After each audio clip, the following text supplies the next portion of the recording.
നിലമ്പൂരിലെ തെരഞ്ഞെടുപ്പ് ബഹളങ്ങളൊന്നും അറിയാതെ പുറം ലോകവുമായി യാതൊരു ബന്ധവുമില്ലാതെ കാട്ടിനുള്ളിൽ കഴിയുന്ന കുറച്ച് വോട്ടർമാരുണ്ട്. അവരെ കാണാനായി നമ്മളിന്നൊരു യാത്ര പോവുകയാണ്. വാ.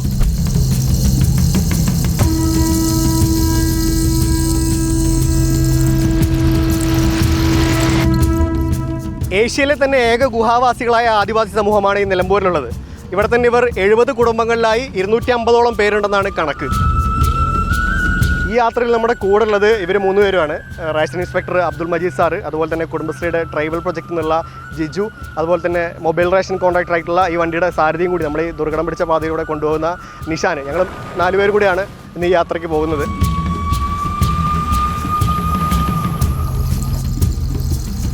എല്ലാ ബുധനാഴ്ചകളുമാണ് അവർക്കുള്ള സാധനങ്ങളുമായി നാട്ടിൽ നിന്ന് വണ്ടി പോവുക. മാഞ്ചേരി എന്ന സ്ഥലത്ത് വെച്ചാണ് അവർക്ക് ഈ സാധനങ്ങൾ കൈമാറുക. ഇന്നിപ്പോൾ സിവിൽ സപ്ലൈസ് അരിയുമായി മാഞ്ചേരിയിലേക്ക് പോവുകയാണ്.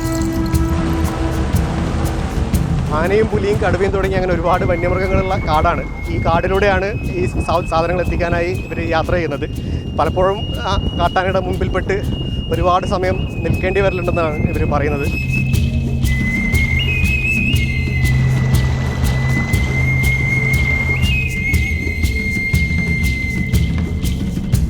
അങ്ങനെ നമ്മൾ മാഞ്ചേരിയിലെത്തി. ഇവിടെ വെച്ചാണ് ഇവർക്കുള്ള അരിയും സാധനങ്ങളൊക്കെ കൈമാറുന്നത്.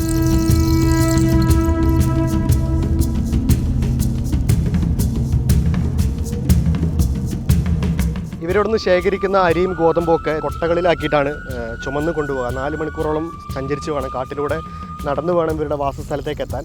ഇതേപോലെ കൊട്ടകളിൽ ഗോതമ്പും അരിയും ഒക്കെ ഇങ്ങനെ കയറ്റി തോളത്ത് തൂക്കിയിട്ടാണ് ഇവർ നടന്നു പോവുക. ഇത് നടന്നു വരാൻ തന്നെ വളരെ ബുദ്ധിമുട്ടുള്ള ദുർഘടം പിടിച്ച കാട്ടുവഴികളാണ്. അതിലൂടെയാണ് ഇവർ ഇത്രയും വെയിറ്റ് തൂക്കി അവരുടെ വാസസ്ഥലത്തേക്ക് എത്തുന്നത്. കാട്ടിലൂടെ കുറേ നടന്നു അല്ലേ?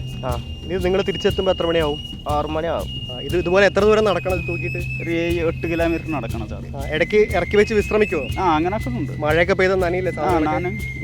സീറ്റ് മേലെ കുടി വെക്കും. ആണല്ലേ? കൊട്ടിൻ്റെ മേലെ കുടി വെക്കും. കാട്ടിൽ നിന്ന് വനവിഭവങ്ങൾ ശേഖരിച്ചിട്ട് ഒരാൾ വന്നിട്ടുണ്ട് പുറത്ത് കൊടുക്കാൻ. പേരെന്താണ്? അയ്യത്ത്. ഇതെന്ത് സംഭവം? വള്ളി വാങ്ങ. വള്ളി വാങ്ങ എന്തിനാ ഇത് ഉപയോഗിക്കാം? അച്ചാറുണ്ടാക്കി. ഇതിങ്ങനെ മരങ്ങളിൽ നിന്ന് പറിച്ച് പുറത്ത് കൊടുക്കില്ല? വള്ളിയിൽ നിന്ന് പുറത്ത് കൊടുക്കും.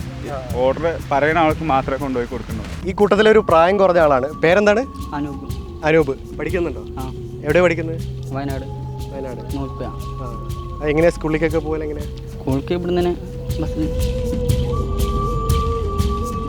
ആന ശല്യമുണ്ട്, പിന്നെ പുലി, ഇങ്ങനൊക്കെ ബുദ്ധിമുട്ട് ശല്യങ്ങളുണ്ട്. ആളുകളെ ആക്രമിക്കുന്നുണ്ടോ? ഇല്ല, അങ്ങനൊന്നും ശല്യം ചെയ്യുന്നില്ല. വന്ന് പോകണമുണ്ടൊക്കെ ഈ പറ്റിയാനൊക്കെ പിടിക്കാൻ വേണ്ടിയിട്ട് ഇങ്ങനൊക്കെ പറഞ്ഞുണ്ട് വീട്ടിൽ. വോട്ട് ചെയ്യാനപ്പോൾ എല്ലാവരും ഇറങ്ങില്ലേ? എല്ലാവരും ഇറങ്ങും. അത് സാറേ പട്ടിനാണ്, ഒന്ന് സായ വരെ വാങ്ങി തരണല്ലോ ഇപ്പം.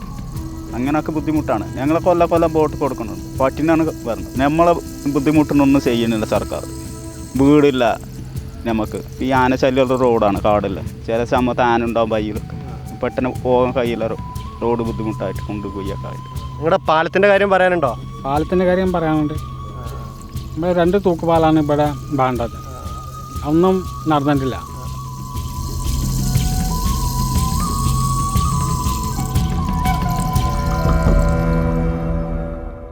കരിമ്പുഴയുടെ കൈവഴികളിൽ ഒന്ന് കടന്നാൽ ഇവിടെ ഈ ഭാഗത്ത് താമസിക്കുന്നവർക്ക് എളുപ്പത്തിൽ അങ്ങോട്ട് എത്താൻ പറ്റും. പക്ഷേ വർഷങ്ങളായി ഈ പാലം ഇതേ സ്ഥിതിയിൽ തന്നെ പല ഭാഗത്തായി കുറച്ച് കമ്പികളും കുറച്ച് തൂണുകളും മാത്രമായി അവശേഷിക്കുകയാണ്. കാടിറങ്ങി വന്ന് താമസിക്കാൻ ചോലനായ്ക്കർ വിഭാഗത്തിന് സർക്കാർ കെട്ടിക്കൊടുത്ത വീടുകളാണ് ഈ ഒരു പ്രദേശത്തുള്ളത്. പക്ഷേ ഇവർ പലരും വീടുകൾ കുറച്ച് താമസിച്ച് തിരിച്ച് കാട്ടിലേക്ക് തന്നെ കയറി പോവുകയാണ് ചെയ്തത്. പക്ഷേ വീടുകൾ താമസിക്കുന്നവർ തന്നെ 1, 2, 3 കുടുംബങ്ങളാണ് ഈ ഒരു പ്രദേശത്ത് ഇപ്പോൾ ഉള്ളത്. പക്ഷേ അവർ തന്നെ ഇതുപോലെ ടെൻ്റ് അടിച്ച് വീടിൻ്റെ കോൺക്രീറ്റിന് മുകളിൽ ടെൻ്റ് അടിച്ച് അവിടെയാണ് രാത്രി കാലങ്ങൾ അവർ തങ്ങാറുള്ളത്. ഇവരുടെ ഒരു പ്രത്യേകത എന്ന് പറഞ്ഞാൽ ഇവർ വസിക്കുന്ന സ്ഥലങ്ങളിൽ ഒരു വന്യമൃഗത്തിൻ്റെ ആക്രമണമോ അല്ലെങ്കിൽ ഒരു മരണമോ ഒക്കെ ഉണ്ടായാൽ ഇവർ ആ വാസസ്ഥലം വിട്ട് മറ്റൊരു സ്ഥലം തേടി പോകും. ഇവരൊക്കെയും തന്നെ തെരഞ്ഞെടുപ്പ് ദിവസം നെടുങ്കയത്തെ പോളിംഗ് ബൂത്തിലേക്ക് വോട്ട് ചെയ്യാനെത്തും. സ്ഥാനാർത്ഥികളോ പാർട്ടിക്കാരോ ഒന്നും ഇവരധികം കേൾക്കാനില്ലെങ്കിലും ഇവർക്ക് ഒരുപാട് പ്രശ്നങ്ങൾ അവരുടേതായിട്ട് പറയാനുണ്ട്. അത് കേൾപ്പിക്കാനായിരുന്നു നമ്മൾ ഇത്രയും ദൂരം താണ്ടി ഇതുവരെയും എത്തിയത്.